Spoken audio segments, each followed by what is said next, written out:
Okay, we left off right before chapter 46.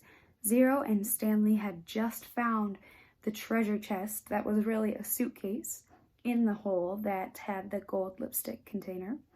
And the warden and Mr. Sir and Mr. Pendanski had all caught them and were about to take the chest from them when a whole flock of lizards came out and were all sitting on top of Stanley and Zero. The warden said that they were just going to wait to see what happened. So I want you to make some predictions about what you think the warden thinks is going to happen and what is going to happen in these next couple chapters. 500 seconds later, his heart was still beating. Mr. Pendanski screamed. The lizard which had been in the cereal box was springing toward him. Mr. Sir shot in midair. Stanley felt the blast shatter the air around him. The lizard scurried frantically across his very still body. He did not flinch. A lizard ran across his closed mouth. He glanced at Zero, and Zero's eyes met his. Somehow they were both still alive, at least for one more second, one more heartbeat. Mr. Sir lit a cigarette. "I thought you quit," said one of the other counselors. "Yeah, well, sometimes sunflower seeds just won't cut it." He took a long drag on his cigarette. "I'm going to have nightmares the rest of my life." "Maybe we should just shoot them," suggested Mr. Pendanski. "Who?" asked a counselor. "The lizards or the kids?" Mr. Pendanski laughed grimly. "The kids are going to die anyway." He laughed again. "At least we got plenty of graves to choose from." "We've got time," said the warden. "I've waited this long. I can wait another few." Her voice trailed off. Stanley felt a lizard crawl in and out of his pocket. "We're going to keep our story simple," said the warden. "That woman's going to ask a lot of questions. The AG will most likely initiate an investigation. So this is what happened. Stanley tried to run away in the night and fell into a hole. The lizards got him. That's it. We're not even going to give them Zero's body. As far as anybody knows, Zero doesn't exist. Like Mom said, we got plenty of graves to choose from." "Why would he run away if he knew he was getting released today?" asked Mr. Pendanski. "Who knows? He's crazy. That's why we couldn't release him yesterday. He was delirious, and we had to keep watch over him so he wouldn't hurt himself or anybody else." "She's not going to like it," said Mr. Pendanski. "She's not going to like anything we tell her," said the warden. She stared at Zero and at the suitcase. "Why aren't you dead yet?" she asked. Stanley only half listened to the talk of the counselors. He didn't know who that woman was or what AG meant. He didn't even realize they were initials. It sounded like one word, AG. His mind was focused on the tiny claws that moved up and down his skin and through his hair. He tried to think about other things. He didn't want to die with images of the warden, Mr. Sir, and the lizards etched into his brain. Instead, he tried to see his mother's face. His brain took him back to a time when he was very little, all bundled in a snowsuit. He and his mother were walking hand in hand, mitten in mitten, when they both slipped on some ice and fell and rolled down a snow-covered hillside. Then they ended up at the bottom of the hill. He remembered he almost cried, but instead he laughed, and his mother laughed too. He could feel the same light-headed feeling he felt then, dizzy from rolling down the hill. He felt the sharp coldness of the snow against his ear. He could see flecks of snow on his mother's bright and cheery face. This is where he wanted to be when he died. "Hey, caveman, guess what?" said Mr. Sir. "You're innocent after all. I thought you'd like to know that. Your lawyer came to get you yesterday. Too bad you weren't here." The words meant nothing to Stanley, who was still in the snow. He and his mother climbed back up the hill and rolled down again, this time on purpose. Later, they all had hot chocolate with lots of marshmallows. "It's getting close to 4:30, said Mr. Pendanski. "They'll be waking up soon." The warden told the counselors to return to the tents. She told them to give the campers breakfast and to make sure they didn't talk to anyone.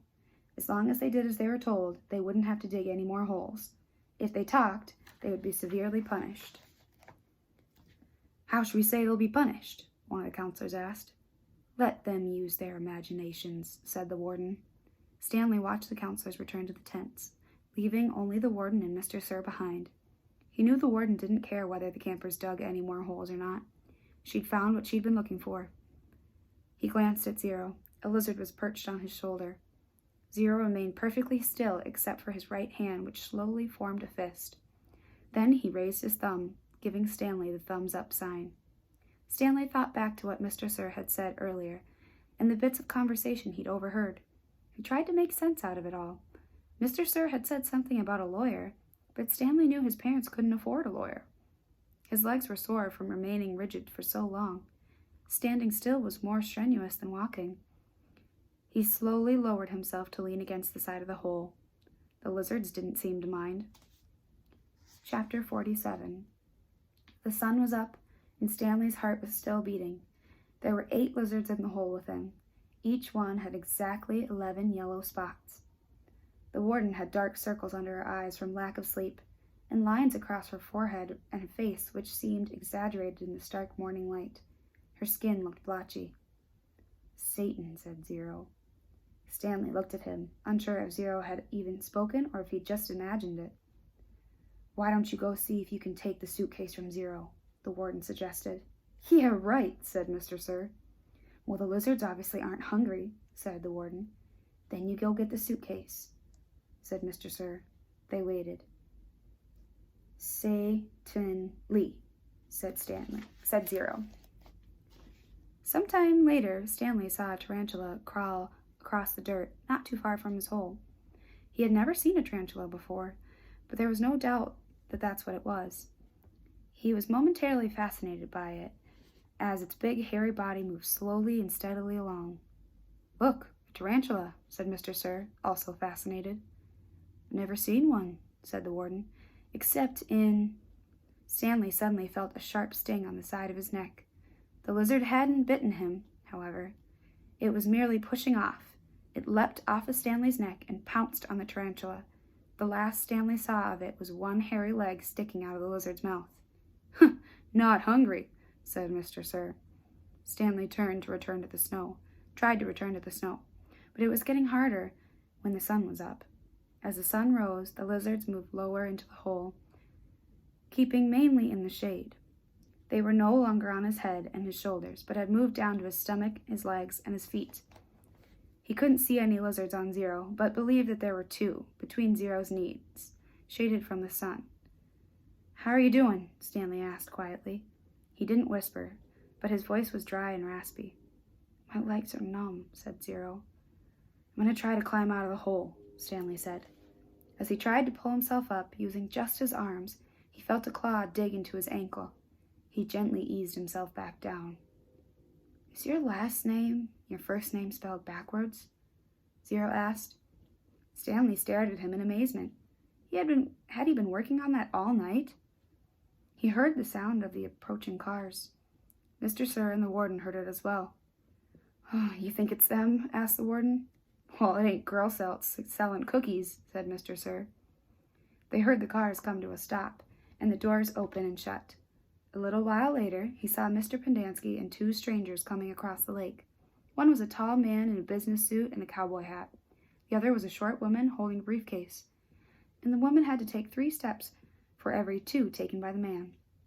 "Stanley Yelnats," she called, moving out ahead of the others. "I suggest you don't come any closer," said Mr. Sir. "You can't stop me," she snapped, then took a second glance at him, wearing pajama pants and nothing else. "We'll get you out of there, Stanley," she said. "Don't you worry." She appeared to be Hispanic, with straight black hair and dark eyes. She spoke with a little bit of a Mexican accent, trilling her R's. "What in tarnation?" the tall man exclaimed as he came up behind her. She turned on him. "I'm telling you right now, if any harm comes to him, we'll be filing charges not only against Miss Walker and Camp Green Lake, but the entire state of Texas as well. Child abuse, false imprisonment, torture." The man was more than a head taller than she was, and was able to look directly over her as he spoke to the warden. "How long have they been in there?" "All night, as you can see by the way we're dressed. They snuck into my cabin while I was asleep and stole my suitcase.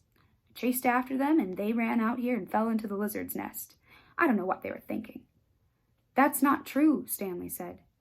"Stanley, as your attorney, I advise you not to say anything else," said the woman, "until you and I have had a chance to talk in private." Stanley wondered why the warden lied about the suitcase.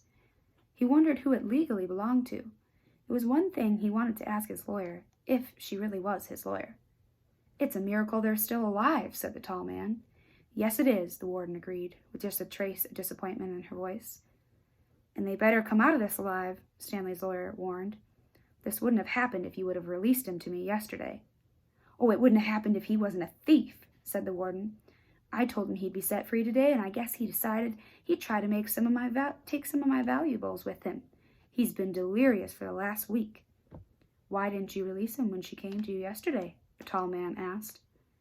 She didn't have the proper authorization, said the warden. I had a court order. It was not authenticated, the warden said. Authenticated? It was signed by the judge who sentenced him. I needed authentication from the Attorney General, said the warden. How do I know it's legitimate?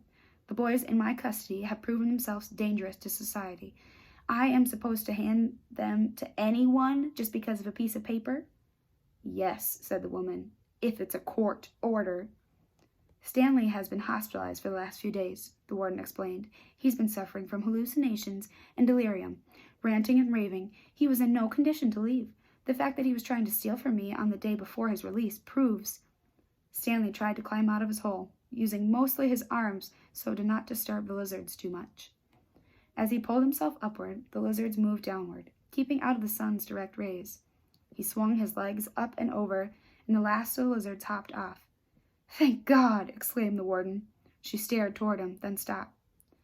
The lizard crawled out of his pocket and down his leg.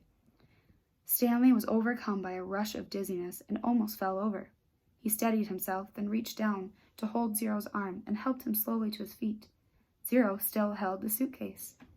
The lizards, which had been hiding under it, scurried quickly into the hole. Stanley and Zero staggered away. The warden rushed to them. She hugged Zero.